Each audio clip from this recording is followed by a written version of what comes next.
Olá, internautas do J+, coluna de sábado, sempre a gente faz em vídeo, sempre tem um convidado especial. Hoje tenho o prazer de receber aqui no estúdio do J+, o Francisco Burgert, ou mais conhecido como o Chicão Caminhoneiro. Você deve lembrar dele nas manifestações de 7 de setembro do ano passado. O Chicão foi um dos líderes da manifestação a nível nacional, inclusive esteve em audiência com o próprio presidente Bolsonaro, com várias lideranças ligadas a essa manifestação, né, que foi histórica em todo o Brasil. E o Chicão agora está se apresentando como pré-candidato a deputado pelo Democracia Cristã aqui em Canoinhas. Vocês sabem, eu venho entrevistando vários pré-candidatos para a gente entender um pouquinho de como que está esse cenário pré-eleitoral aqui na cidade. Por isso, hoje, eu convido o Chicão. Então, obrigado, Chicão, pela sua participação aqui, né? Seja bem-vindo. Eu que te agradeço, né, essa oportunidade de poder estar aqui com vocês e tentar levar um pouco do que a gente pensa com relação a esse momento que o Brasil vive, né? Chicão, você ficou muito conhecido por ser um bolsonarista convicto, né? Você é muito próximo do presidente Bolsonaro, sempre apoiou o presidente Bolsonaro. Nessa eleição está acontecendo uma série de mudanças, alternâncias de partidos, né? Inclusive do próprio presidente, que foi para o PL, e você optou pela Democracia Cristã. Por que a Democracia Cristã e não o PL? Como você falou, né? Eu acho que, a priori, o importante para a sociedade não vejo como sendo os partidos. Eu acho que o estatuto do partido ele tem que definir uma linha de regras que tenha um alinhamento, que tenha convergências. Dentro do PL existia a possibilidade da gente fazer parte dos quadros, mas por uma questão de estratégia, né, nós tínhamos também um dos grandes líderes nacionais aí do movimento 7 de setembro, que foi o Zé Trovão, e o Zé Trovão está no PL, então até para que a gente não fizesse uma concorrência dentro do próprio partido, a gente fez essa opção pela Democracia Cristã, que na realidade tem os mesmos alinhamentos, né, de Deus, de pátria, de família, de respeito à liberdade religiosa, de maneira que eu vejo convergências, né, e é um partido que sempre esteve conosco, sempre estivemos caminhando lado a lado com as pessoas da Democracia Cristã, e nesse sentido eu imagino que a gente está bem colocado dentro da Democracia Cristã. Ele é um partido que vai apoiar o Bolsonaro e os candidatos do Bolsonaro aqui em Santa Catarina? Toda essa situação está sendo discutida, né? Os alicerces estão sendo trabalhados. Eu creio que sim. A Democracia Cristã já deixou bem claro, né, que ele tem o candidato a presidente, que é o Emael, mas que teríamos todos nós, candidatos, liberdade para apoiar o A, o B, o C, ou eventualmente quem nos convém. No caso, entendo que o partido a nível nacional, mesmo tendo representação candidato a presidente, nós teremos liberdade, pelo menos é o que ficou definido e conversado com o partido. Você falou que ainda não definiu se vai a federal ou ao estadual. Do que depende para você tomar essa decisão? É como eu te falei agora, né? A gente, para tomar uma decisão no sentido de ser, vou ser federal, vou ser estadual, primeiro, naturalmente, um alinhamento dentro do partido, né? Ver a questão da formação da chapa federal, da formação da chapa estadual, as nominatas, e basicamente é você buscar apoios, né? Você ter pessoas que estejam contigo, que estejam te apoiando, porque na hora de você decidir, por exemplo, se vai federal ou se vai estadual, isso tem uma margem, uma diferença de votos bastante relevantes, e não adianta você ir, por exemplo, a federal se você raramente poderá chegar a estadual. Então, do que depende isso? De um trabalho de divulgação, de um trabalho de você levar informação, levar teu nome, fazer com que as pessoas acreditem nas propostas que são possíveis, né? Preste atenção, acredite nas propostas que são possíveis e não nas promessas, né, que normalmente são feitas. A gente está num momento assim de mudança na política brasileira. Muitas vezes as pessoas querem eleger pessoas, medalhões, pessoas que já têm carreiras políticas. A gente sabe, nós estamos no ano 2022 e sabemos onde chegamos, né, com esses medalhões. Então, eu digo sempre, uma frase que foi dita lá em 1823, se não me engano, quando os bons não aparecem, os maus prevalecem. Outra coisa que eu tenho dito muito também é que se o povo, se a sociedade, de modo geral, não luta pelos seus direitos, ela não é digna de tê-los. Então, as pessoas reclamam muitas vezes, porque política é tudo igual. Não, os dedos da mão não é tudo igual. Então, como é que política é tudo igual? Está na hora da sociedade se envolver e procurar trabalhar e buscar o que é certo. O que é o certo? É respeitar o direito do seu João, da Dona Maria, das pessoas que normalmente estão aí passando por dificuldade à margem, né, de um processo que existe dentro da sociedade, seja de trabalho, seja de saúde, seja de educação. E a nossa proposição é nesse sentido, que a gente vá naturalmente para formatar proposições dentro do Congresso Nacional, no caso do deputado federal, que possam vir a trazer benefícios para a sociedade. Né? Você é aqui de Canoinhas, né?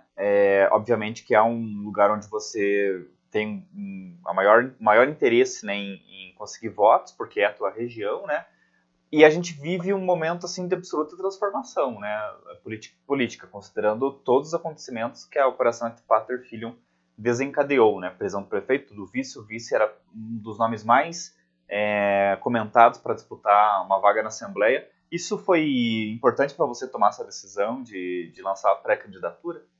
Com certeza, com certeza. Eu rodo muito o Brasil, então eu sempre digo, a gente é elo de ligação nacional, a gente entende de modo geral como é que funciona a cultura, como é que funciona a música, a gastronomia, nos mais variados locais, seja do Brasil ou seja do nosso estado.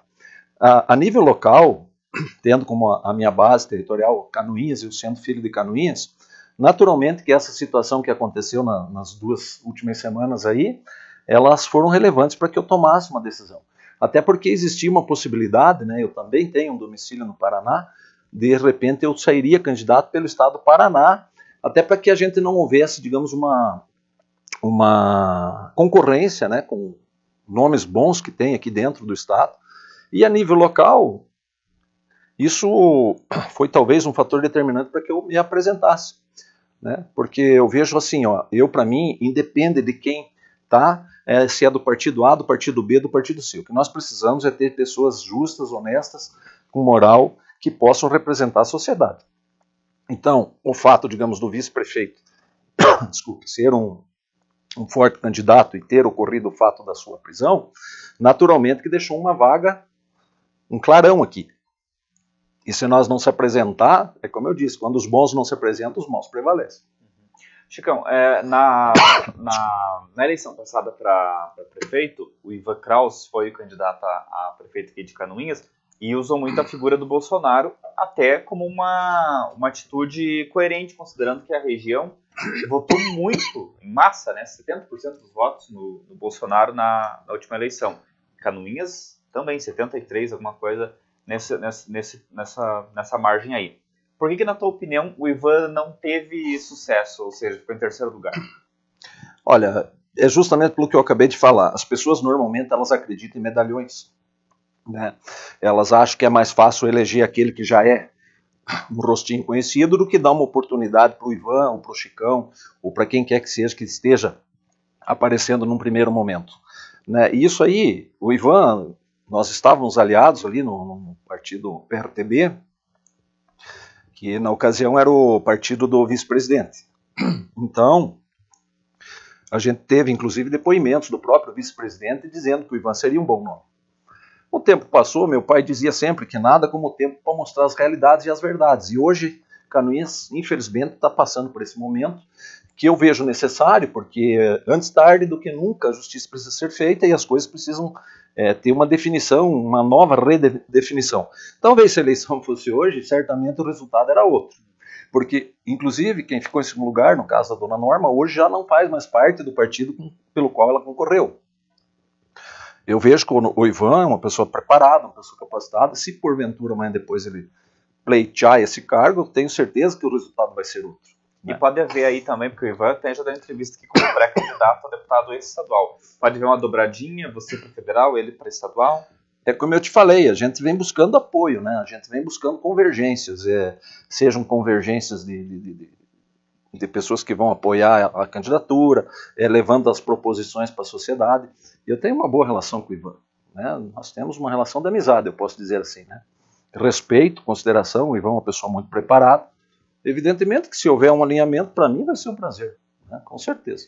Essa questão de polarização do Brasil, né? As pesquisas apontam que uma terceira via teria poucas chances, ou seja, quem deve ir para a disputa mesmo para o segundo turno seria Bolsonaro e Lula, né? Repetindo, né, aquela polarização que já vem de anos. Você acredita que pode, claro, você é bolsonarista, você acredita que o Bolsonaro vai ser eleito, mas você acha que é possível construir uma terceira via num Brasil tão polarizado? Eu quero pautar sempre uma coisa. Você é bolsonarista. O que é ser bolsonarista?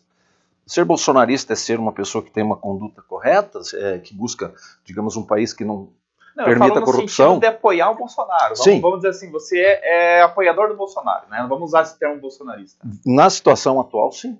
Eu não vejo, por exemplo, possibilidade de ninguém da esquerda venha, digamos, fazer frente a essa situação que nós vivemos hoje. E, na verdade, isso aí é a nível de mundo, né? Se você olhar Estados Unidos, é democratas e republicanos, né? Então, assim... Você acha que consolidou, então, isso? Porque eu acho que já sim. Teve ali, por exemplo, Fernando Henrique, que não era nem tão à direita, não tão à esquerda. Mas o que está precisando no Brasil hoje é as pessoas ter posicionamento. O que eu quero para o Brasil? O que eu quero para o futuro do nosso país? Decência, eu quero ser respeitado, eu quero ter meus direitos respeitados, porque a sociedade sabe muito dos seus deveres, né? E aí quando a sociedade só sabe dos seus deveres e só diz amém para tudo, ela abre caminho para que grupos se estabeleçam, como foi a situação que ocorreu aqui na nossa cidade. Aí as pessoas não fazem, digamos, aquela, como você falou, entre aspas, polarização, e aí você deixa passar aqueles 4 anos para tentar na nova eleição colocar o outro lado. Mas a vantagem sempre é de quem está no poder, né? Pelo poder econômico, pelo trabalho que ela apresenta para a sociedade, pela forma que ela vende o trabalho que ela eventualmente venha fazer. Então eu entendo o seguinte, que no Brasil, chegando lá em Brasília, nós temos conversado com pessoas do Brasil inteiro, amigos aí do Brasil inteiro, a gente precisa definir muitas questões. Uma delas é a reforma política. Que a gente faça talvez um enxugamento desses partidos, diminua, entre aspas, as tetas, né, os bezerros para poder mamar. E isso não quer dizer que nós vamos enfraquecer a nossa democracia. Nós vamos ter 2 lados. Nós temos um lado que acredita nisso e temos um lado que acredita nisso. No geral é isso que acontece no Brasil. Mas o centro, como você falou, a terceira via. Veja bem, nós temos aí 8, 9 candidatos que se apresentam toda a eleição e não passam de 5%, 4%. Então, tipo assim, é uma competição que ela não tem sentido de permanecer. Mas isso não é um pouco... isso não é complicado para o país? Não algo que ajuda, que não contribui para avançar? Porque eu vejo assim, você tem então uma direita no poder que descontenta uma grande parte de quem é de esquerda. Aí quando você tem alguém de esquerda no poder, se descontenta uma grande parte de quem é de direita. Será que nós não conseguimos construir um nome que tente, não vai agradar a todos, mas que pelo menos esteja ali no fiel da balança? O cenário hoje não diz que isso possa ser possível. Agora, naturalmente, que as coisas podem mudar, né? Os fatos que se apresentam hoje, né, através da governança do presidente Bolsonaro, através de tudo que já foi feito em N operações, basicamente contra a esquerda, apresentam dessa forma. Talvez alguém do mundo empresarial, mas aí essas pessoas estariam dispostas a se envolver nisso, porque os atores que aqui estão hoje, as pessoas que se apresentam, seja Ciro, seja Moro, seja qualquer um dos outros, não vejo viabilidade para que exista um crescimento dessas candidaturas, né? O MDB ontem, se não me engano, estava discutindo com o PT, mas o que vai fazer? Provavelmente vai apoiar, porque quando você vai olhar na raiz dos partidos, você vai olhar no estatuto dos partidos, normalmente eles têm as mesmas definições, apenas caciques diferentes. Por quê? Porque eu não quero ser governado pelo cacique João, então eu vou abrir um partido aqui e vou ser governado pelo cacique Pedro. Aí o outro vai ser governado pelo cacique Antônio. Na realidade é isso. E daí entramos na história dos quase 6 bilhões de fundo eleitoral, que o povo, a sociedade brasileira aí arcando para pagar caro bujão de gás, para pagar caro combustível, que não é um problema de governabilidade, de governo, é um problema internacional, é um problema que já vem se arrastando desde 2016, quando votaram o PPI, né, essa paridade internacional dos preços de combustível. São coisas que se decidem aonde? O que eu venho dizendo sempre, dentro do Congresso. Nós fizemos manifestação de 7 de setembro, nós tivemos paralisação dos caminhoneiros em 2018. Adiantou fazer essa pressão de fora para dentro? Não adiantou. O Temer, na ocasião, em 2018, tremendo de medo dentro do Palácio do Planalto, assinou uma medida provisória lá, que depois virou lei, que é a tabela de frete, mas não adianta nós ter deputado, senador que faz lei e essas leis não são colocadas em prática. E aí a mudança tem que acontecer onde? Tem que acontecer lá dentro, mas ela tem que ser aplicada, tem que ter efetividade. Eu falo do segmento dos caminhoneiros. Nós temos uma tábua de leis que rege a nossa categoria muito boa, que nos dá, digamos assim, do ponto de vista de legalidade, suporte para a gente trabalhar e exercer a nossa atividade. Mas o que acontece? Para mim ter o meu direito preservado, eu tenho que ir para a justiça. Quando eu vou para a justiça, normalmente eu fico lá marginalizado numa determinada empresa. Não vou carregar um Chicão, porque o Chicão me arruma problema. Quer dizer, eu tenho que fazer o que ele quer, eu tenho que ficar 5 dias, às vezes, esperando para descarregar uma carga, e ele acha justo. Mas eu tenho uma lei que me ampara, que diz que eu só tenho que esperar 5 horas. Então por que essa lei foi aprovada, se não era para ela ser praticada? E de modo geral, na sociedade é isso que acontece. Pois é, muita gente não entende que 2018 foi por conta de preço de frete, né, questão de combustível, que teve aquela mega paralisação. Canoinhas nunca tinha visto aquilo, foram 10 dias, né? E agora a gente pula para 2022, teve um princípio de manifestação que foi abortado. E aí muita gente diz, porque os caminhoneiros estão com o Bolsonaro, porque não querem atingir o governo dele. Como é que é essa questão, Chicão? Eu particularmente disse para o presidente o seguinte: a primeira engrenagem que se move nesse país é o caminhão. Porque o PIB do Brasil é o agronegócio. Quem diz isso está enganado. O PIB do Brasil é a exportação de minério. Né? Então eu tenho contato hoje com o presidente da FEBRAM, que é a Federação Brasileira dos Mineradores. Agora está uma polêmica grande da mineração dentro de terras indígenas, né, que talvez até seja necessário você ver como é que o agronegócio é dependente. Dependente dos caminhoneiros, dependente digamos, das explorações minerais que vão poder levar o adubo para eles, já que lá na Ucrânia e na Rússia estão em guerra. Então o Brasil não é para amadores. Quando disseram isso, quem disse isso foi muito feliz. Pura realidade. O que acontece? Em 2018 nós tínhamos um saturamento na nossa margem de lucro, que ela estava muito próximo, então precisamos fazer aquela paralisação. Hoje, o pessoal fala, vocês pararam com 3,80, 3,90, agora estão pagando 6, ok, mas eles têm que olhar o lado do reajuste. As pessoas entenderam que se eles não fizerem as correções, ainda que não acompanhem na totalidade o combustível, nós vamos parar de novo. Quando nossa margem achatar, quando nós não tiver condição de trabalhar.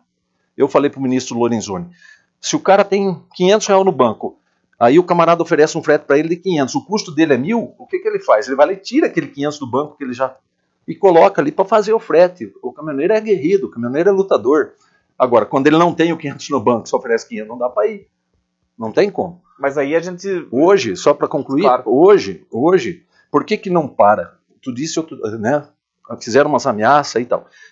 Pessoal da esquerda, eu falo porque hoje eu estou na frente da União Brasileira dos Caminhoneiros, pessoal da esquerda tentando desmobilizar movimentos de direita que apoiam, não o presidente Bolsonaro, nós apoiamos a sociedade brasileira, porque se os caminhoneiros parar, você está entendendo? Se nós parar, nós vamos levar um problema de geração de renda, nós vamos levar um problema de desabastecimento, as filas vão fazer da curva da rádio até lá no posto lá em cima, de gente querendo abastecer.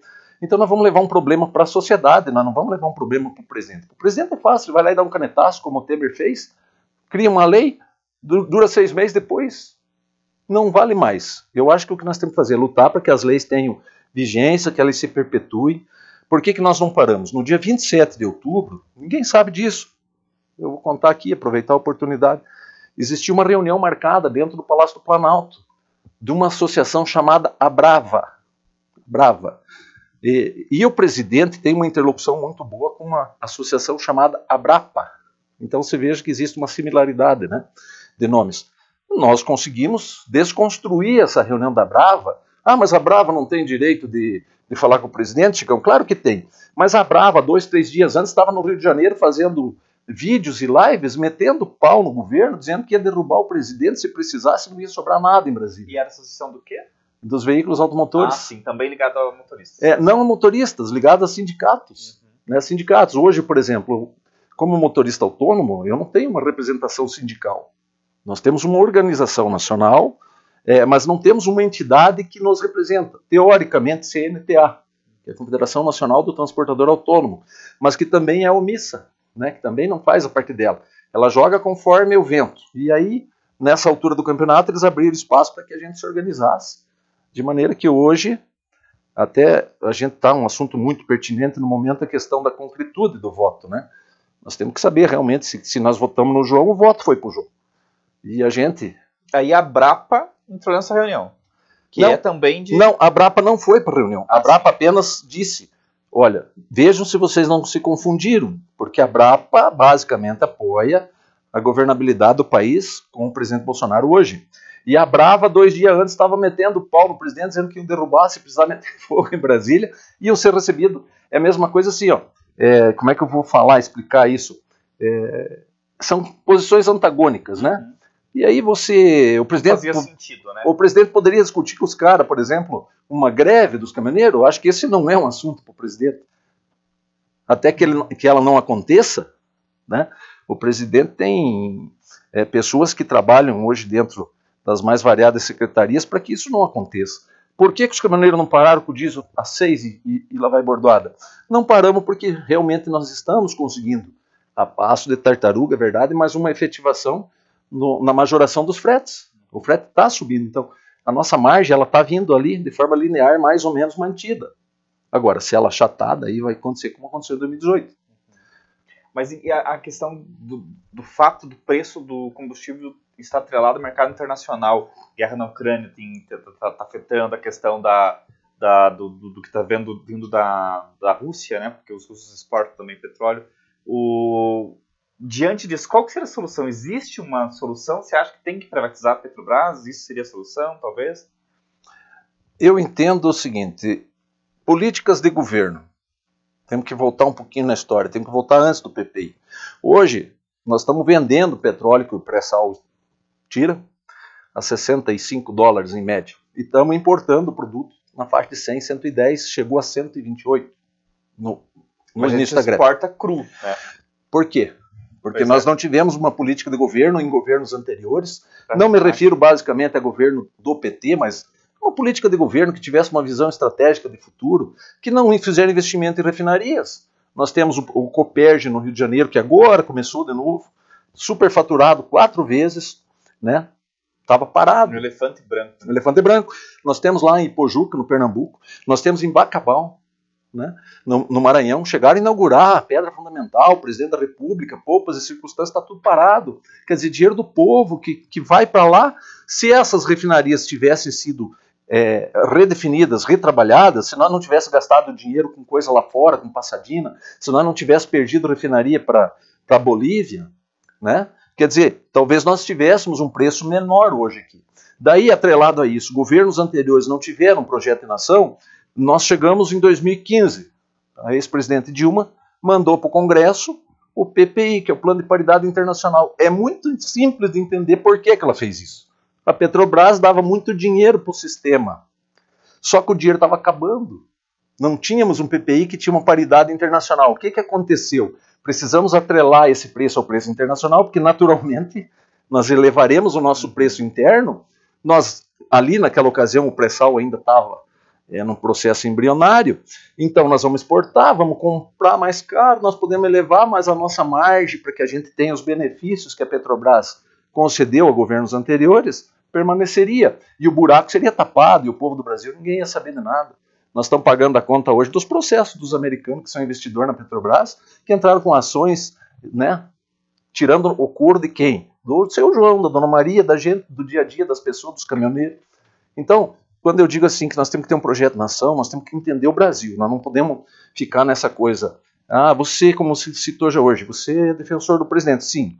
Pela situação atual, sim. Mas se aparecer um do outro lado que faça um bom trabalho, que seja, como dizem no Nordeste, um cidadão, uma pessoa decente, que leve com moral, que não permita que se rouba, que tenha, como diz o Ivan, tecnicismo, que administre de uma maneira correta os bilhões, e é muitos bilhões que tem esse país, gente, em 10 anos nós se tornamos uma superpotência. 10 anos, claro, se nós estamos aí pagando mais de 2 trilhões de dólares de dívida para os americanos, em 3 anos de governo Bolsonaro, você imagina em 10 anos, se nós fazer a coisa com justiça social. Né? Da onde que saiu nesse tempo de pandemia tanto dinheiro para auxílio, os auxílios que foram dados agora por conta da pandemia? Governo federal. Era governo, é obrigação do governo? A pandemia estava no calendário, na agenda, não, tem que arrumar um dinheiro, não vamos. Mas o governo conseguiu fazer isso porque tem austeridade fiscal, que não deixa roubar, porque não constrói metrô em Cuba, porque não constrói usina na Nicarágua, não, entendeu? Então, é isso aí. só voltando aqui para a gente encerrar nossa conversa, a questão estadual. A gente falou ali do Emael, vai ser candidato no cenário nacional. O Democracia Cristã vai apoiar o Jorginho Melo, que é o candidato do PL, o candidato do Bolsonaro, ou pode ser que o Democracia Cristã tome outro rumo no Estado? Na realidade, nós ainda não temos um cenário, né, no Estado, né? Nem a nível de Brasil nós temos um cenário definido, porque, como falamos agora mesmo, a possibilidade de uma terceira via, que talvez apareça, surja um nome, não sabemos. A nível de Estado, a gente está buscando construir alicerces que eles possam estabelecer uma ponte, seja de apoio de Jorginho Melo, ou do João, do Pedro, do Paulo, quem quer que seja. Vamos ver, do próprio governador Moisés, né? Então, eu não posso te dar essa resposta, porque realmente eu não tenho. A gente ainda está meio que... Para você apoiar o Moisés, tudo bem? Olha, eu tenho minhas reservas, né? O problema do governador, em primeiro lugar, eu acho o fato dele não aparecer aqui para nossa região sobremaneira. O problema do governador ficou aquela mácula. A orientação que o governador teve foi de que se afastasse do governo federal. E ele, talvez por imaturidade, ele se afastou. Hoje ele está tentando fazer um trabalho reverso, mas isso não é fácil. Aí sumiu 33 milhões. Como é que você não sabe? Ah, mas ele está devolvendo. Me disseram lá em Camboriú, ontem, numa reunião. Eu disse, meu amigo, depois que você quebra o cristal, você pode usar a melhor cola do mundo, ele nunca mais vai ser igual. O pessoal de amigos nossos aí de fora, de São Paulo, diz que a política é o trabalho da convergência e do entendimento. Eu posso concordar e posso discordar dessa afirmação. Eu vou procurar seguir a determinação que o partido estabelecer. Se você disser que o partido vai apoiar o Moisés e eu vou fazer isso com agrado, particularmente te digo que não. Mas como eu faço parte de um time, naturalmente eu tenho que jogar pro time, né? Lógico que eu tenho minhas reservas que, em hipótese alguma, a gente teria alinhamento. Mas na questão específica do Moisés, eu vou aguardar a definição do partido e os alinhamentos que eles passarem pra gente. Tem muita água para correr debaixo dessa ponte, inclusive a sua decisão, que daí quando você estiver tomado, você volta aqui pra gente conversar. Quando tiver as candidaturas alinhadas, a gente quer voltar a conversar com todos aqueles que de fato ficaram, porque é natural, né? Você tem esse período de pré-candidaturas, muita gente solta, às vezes só para testar, depois recua. Quando tiver a definição das candidaturas, a gente vai saber quem de fato é candidato, e se o Chicão for, claro, vai estar de volta aqui com a gente conversando. Chicão, muito obrigado pela sua participação aqui na minha coluna no J+, né, e seja sempre bem-vindo. Muito obrigado você, obrigado, né, as pessoas que nos assistem, é um prazer sempre estar contigo, e tentar mostrar um pouco desse cenário nacional e principalmente estadual. Eu acho que a diferença se faz não com partidos. A diferença se faz com homens, com pessoas que têm moral, com pessoas que têm boa vontade, né? Moral não é obrigação, moral é uma posição que ela tem que pertencer ao ser humano. Eu acho que chegou a hora da sociedade despertar para isso e levar bons nomes, né, para o cenário estadual e também para o cenário federal. Muito obrigado. Eu que agradeço, Chicão, e até a próxima.